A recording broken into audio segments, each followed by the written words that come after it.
Hello everyone, it's Emma and welcome back to my channel. Today I wanted to share with you some tips on how to have a more low-waste Thanksgiving. Obviously, it's not entirely possible to have a perfectly zero-waste holiday of any kind, and if you can, good on you. But for the everyday consumer, it's not possible. So I wanted to just give you some easy tips to have a more low-waste holiday season. Today, let's focus on Thanksgiving or Friendsgiving. I know that Thanksgiving is an American holiday, but you can celebrate Thanksgiving, Friendsgiving anywhere around the world. Originated as a holiday just as a time to give thanks, have time with friends and family.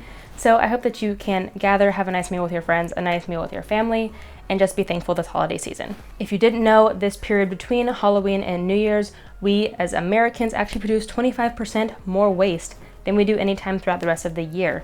So it's really important to be cognizant of that and produce as little waste as possible throughout this time. So if you don't celebrate Thanksgiving, I still encourage you to follow along because you can still implement these tips for other holidays as well. These aren't just really Thanksgiving specific.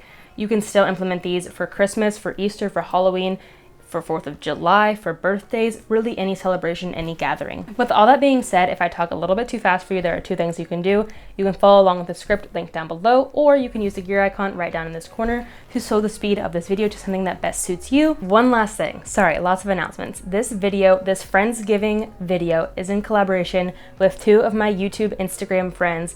The first is Coco Shin, sorry if I'm pronouncing it wrong. We're going to be sharing our favorite vegan Thanksgiving, Friendsgiving alternatives. So definitely go check out their videos if you want more. Coco is going to be, I'm just gonna read them right off my phone so I don't mess them up. Coco is going to be sharing a pumpkin pie recipe. And then my friend Susie, her channel is Chew on That. She is going to be sharing cranberry sauce and stuffing. So if you want an entire array of Thanksgiving food for your Friendsgiving or Thanksgiving, definitely go check out all three of our videos. If you want to just jump straight to my recipes, I'm going to be sharing apple pie, rolls, and vegan gravy. Check out all that as well. Okay, that's enough of an intro. Now that I got that all out of the way, let's just go ahead and jump right in. Both of their channels, both of their videos, both of their Instagrams will all be linked down below. Now, let's get into it. So the first tip I have is to avoid disposables, and what I mean is don't go out and buy a bunch of red Solo cups, paper plates, plastic utensils, plastic bowls, all of that sort of stuff. Go ahead and use what you have first, all of your regularly washable utensils and stuff. If you don't have enough, see what you can borrow from friends, family, neighbors, that sort of thing. If you still don't have enough that way, see if your guests wouldn't mind just bringing stuff themselves. It might sound a little bit weird, honestly, but if your friends already know you as the eco warrior, then they really won't mind, because I've been kind of coined as the eco hippie, if you will.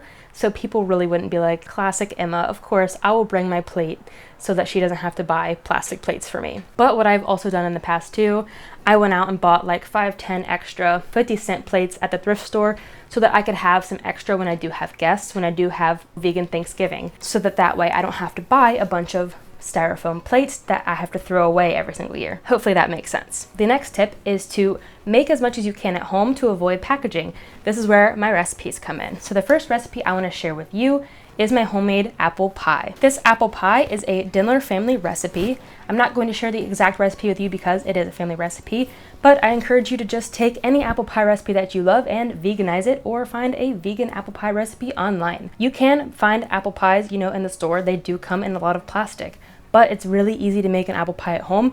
I found these apples locally sourced. They did come in a little bit of plastic, but they were locally grown, meaning they didn't have to ship from the US. If you didn't know, I live in Japan. A lot of our food does come from the US, unfortunately, but these apples specifically had a sign at the farmer's market saying that they came from Japan. So I snatched those up. I'm like, this is perfect for my low-waste vegan Thanksgiving video. So if you source your food locally, I think I'm gonna get to that point later as well as avoid plastic too. Same with the pie crust. If you can, making pie crust really is not that hard. I just followed the recipe on the back of the shortening. It was just flour, shortening, butter, salt, sugar. That was it. It required very little kneading, very little tools. You don't even have to use this fancy pastry cutter I had. You can use 2 knives, you can use 2 forks, and a pie pan. I think that was it. It was very, very little time. I did have this fancy apple core spinny thing that Dan used. I hate using it. I'm not very good at it. I just don't have the magic touch. I was gonna peel them and slice them by hand the old-fashioned way, which you can totally do as well. You really don't need any fancy tools to make a pie at home. The longest part of making the pie was the baking. It only takes like about an hour or two to bake. And honestly, making a pie at home, so satisfying, so rewarding. It smells like fall when you bake it, so delicious. Let's skip back to my past self to give you another low waste tip after you make the pie. To be less wasteful after you're done making your pie, of course you could eat the peel, but if you want to take it a step further, you can make your own apple cider vinegar instead of just buying some at the store. All you have to do is fill this with water and then add a little bit of sugar and then let it sit for about 4 weeks. So I think I'm gonna add about 2 cups of water. Let me see how much water fits in the jar. Perfect. So for every 1 cup of water, you add 1 tablespoon of sugar. So that will be 2.5 tablespoons of sugar. What did I say, 2.5? Half. 1. 2.5. Okay, so once you add the sugar, give it a quick stir.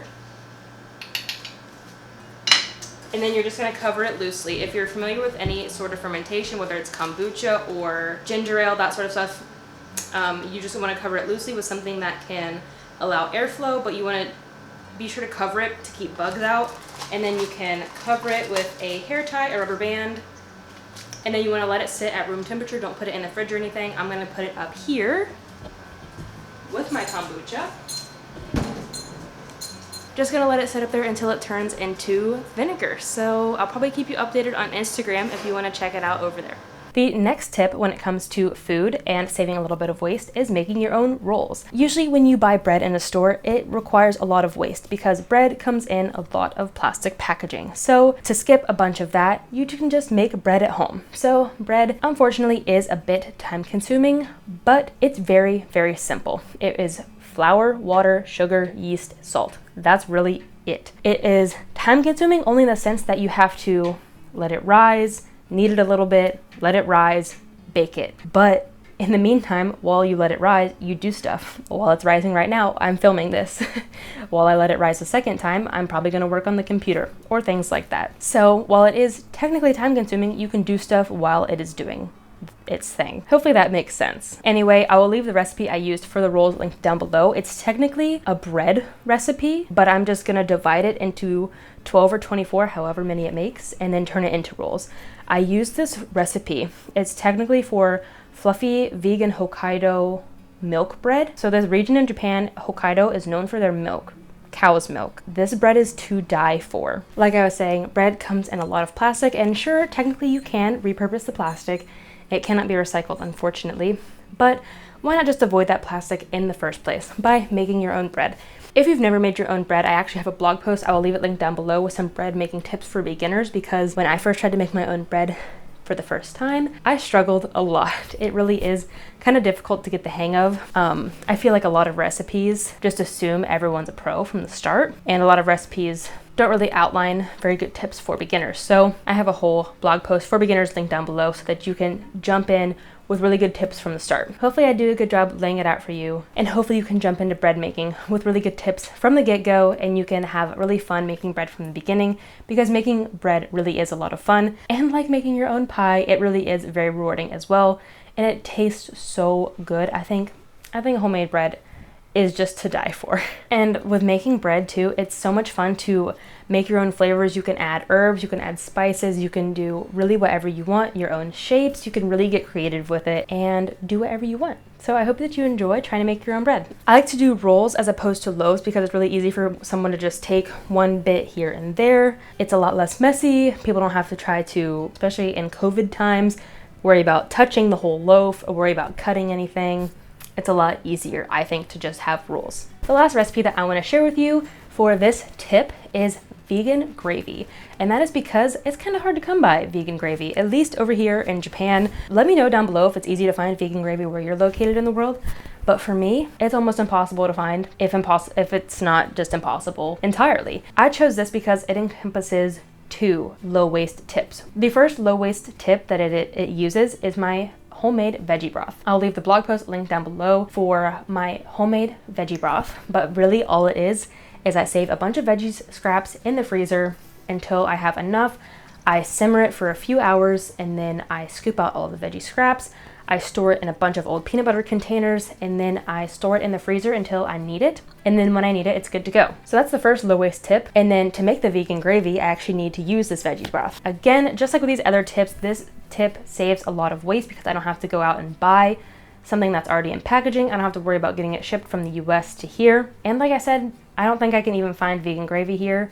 So why not just make it myself? Again, I will leave the recipe for this linked down below. I'm using the recipe from Connoissaurus Veg. And that's pretty much all I have to say about this recipe. It is very simple, very easy to make your own gravy, whether you're vegan or not. And if you're not vegan, you can also make broth from the scraps of the animal you're consuming as well. So don't let the animal you're eating go to waste either. Definitely use all parts of the animal too.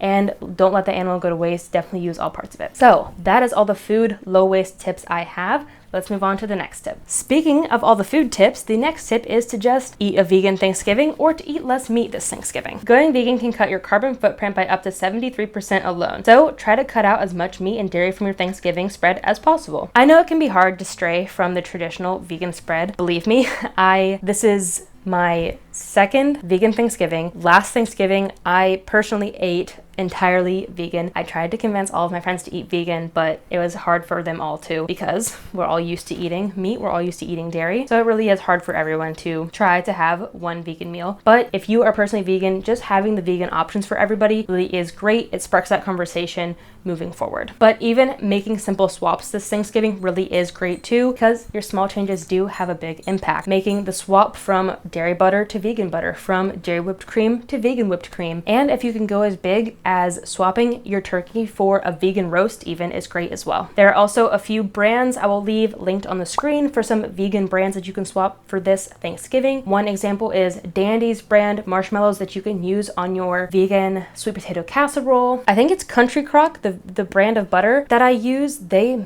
make vegan butter now. They are traditionally not a vegan brand. Gardein makes vegan meats. Beyond makes vegan meats that you can use. You can chop it up in like a vegan roast, a vegan, what do you call that thing? It's like a puff pastry wrapped. It's like a British thing. Here's the tip I mentioned earlier, and that is to buy as local as possible for all of your foods. Whether you're buying vegan or not, try to source even your meat local if possible. Instead of buying a turkey from halfway across the world, try to buy a turkey from your local farm. Instead of buying apples from Mexico, apples from Argentina, try to buy apples from your local orchard. That's what I'm getting at. Because the farther that your food comes from, the more emissions that really went into that, the more gas that had to go to get that item to you. So try to get something from your backyard, at least try to get something from your state, from your region, at least try to get something from your country if possible. The next tip is to choose better transportation. I know a lot of people travel during the holidays. I don't know how many people are going to be traveling this year in the times of the coronavirus. If you do have to travel, choose smarter travel to lessen your personal carbon footprint. I know we as consumers,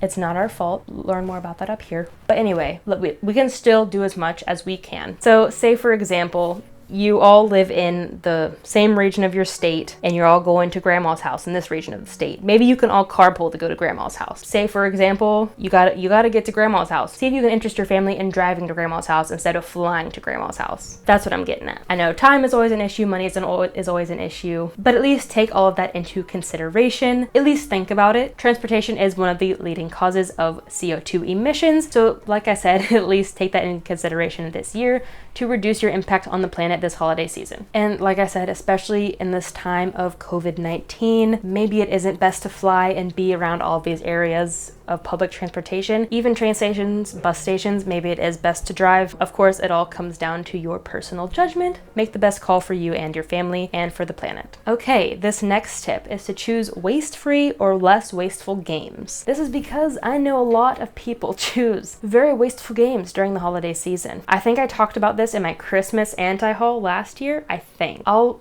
double check myself before I link the video up there. I know that there's this game out there that exists during Christmas time that people will buy dollar store junk and then wrap it in a ball of saran wrap, and then people just unwrap and unwrap until they get to their dollar store junk, and then that's their prize, and then they pass the ball of saran wrap to the next person and they unwrap and unwrap until they get to their dollar store junk, and it just keeps going around. Please don't do that. Please choose a less wasteful game, something that's a little more meaningful, that builds better relationships, that doesn't end with thousands of feet of plastic in the landfill that was only in use for a few minutes.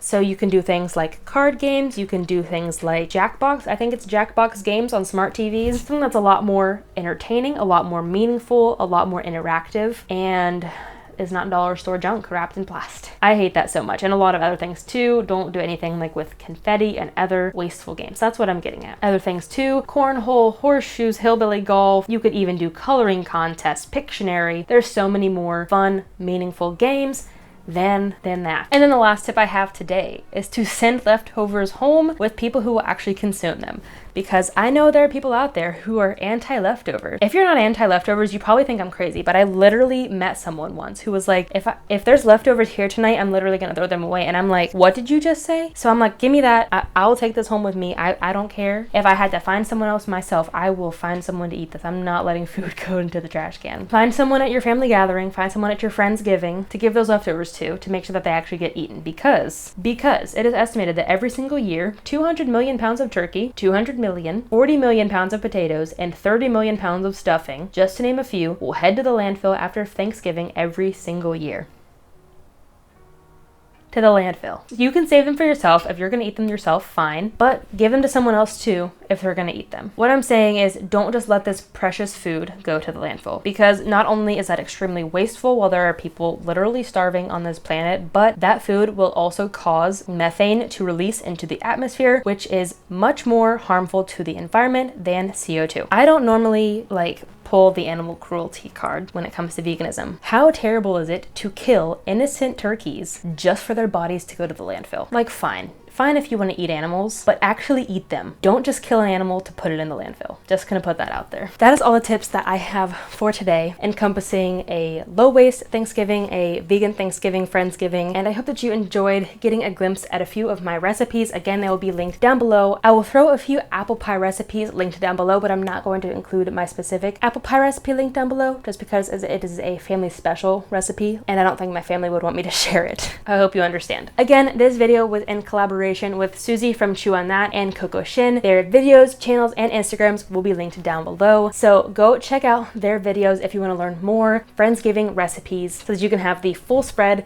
at your vegan Friendsgiving. I hope that you have a happy holiday season. I hope that you learned something valuable from this video. If you don't implement these tips for your Friendsgiving or Thanksgiving, I hope that you can at least use these for your Kwanzaa, Hanukkah, Christmas, Easter, birthday, whatever holiday you choose to celebrate this year and the coming years. I hope that you can use these to have a more low waste, more sustainable holiday celebration in the future. Thank you so much for watching. I really appreciate you taking some time out of your day to learn more about how to have a low waste celebration. If you did learn something from this video, I would really appreciate a thumbs up on this video. Let me know what else you want to see down below. If you're new here, I talk about all sorts of things zero waste, particularly practical ways that we can all live zero waste every single day. I talk about free, easy, and fun ways that we can all live zero waste, and I post new videos every single Monday and Thursday Japan Standard Time, which is Sunday and Wednesday Eastern Standard Time in the US. And until next time, remember that these small changes you make have a big impact in the long run. Bye, guys. That's probably so loud. Sorry, future me. I don't know if we're all doing vegan. I need to get my life together. Oh my gosh, I literally wasn't recording. You recording now? Yep. Vegan broth. Because I'm not speaking coherent sentence. Going vegan can cut your footprint. I must talk a lot with my hands. I just cleared my move bar. If you don't take anything away for your vegan, I promise my house isn't haunted. It's because we have our windows open. Our house could be haunted though. And until next time, no, there's a lot more to say. Let me know what else you want to see linked down below. Commented. Say it again. This needs to turn into 5 grams of sugar.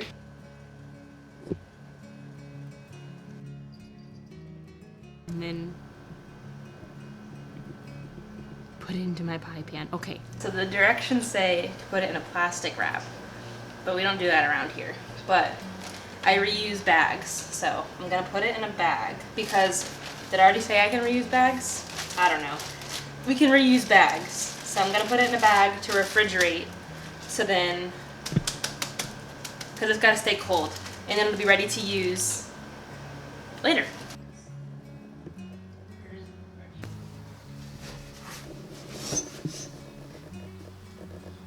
Oh, how is it? Are you proud of it? I'm proud of my pie. It looks like a good Denver pie. It looks homemade for sure. It looks pretty rustic. Are you recording? Yep. Honey. And we bring to simmer and then it gets sick. Sick? Sick. What was that? Sick.